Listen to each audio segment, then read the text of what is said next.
other things where Walker was in the news this week was signing the Bucks Arena measure, and some of the criticism he's getting is from the right on that. So it's sort of a, you can't, either way he wasn't going to win, I guess. But I mean, what are we hearing and seeing from folks saying, well, he shouldn't have really gotten behind public financing as he did?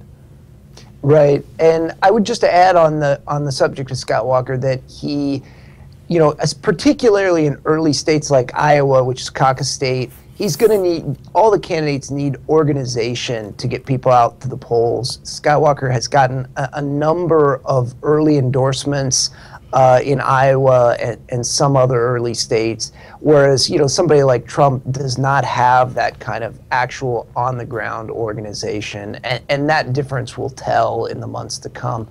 As far as the Bucks Arena, obviously that was going to be a difficult one for any politician. I mean, on the one hand, you have the idea of losing this professional sports team. On the other hand, you have the idea of providing $250 million in public funds to a team that's owned by billionaires.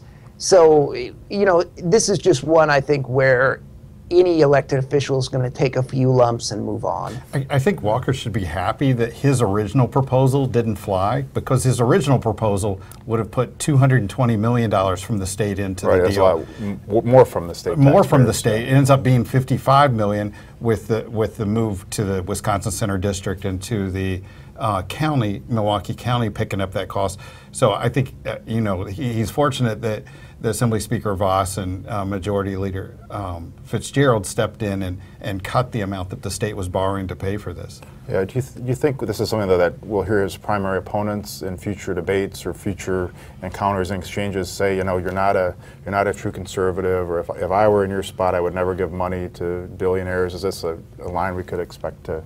Possibly, but I think there's a lot of support for professional sports teams. That seems to be in a sort of almost a different category of public spending, that there's a lot of hometown rallying, and that it's more popular among even people who are conservative to keep the hometown team there, to, you know, use it as an economic boost. So, and as I understand it, there are 5 Wisconsin legislators who voted for borrowing or public funds for the Packers, for Lambeau Field, for Miller Park, and for the Bucks Arena, and all 5 are Republicans. So it's they hit the trifecta. where you end up supporting all the way in the state, we could call it the trifecta. If there is going to, yeah, if there is criticism, I would guess it would come from the far right, like Ted Cruz or somebody like that.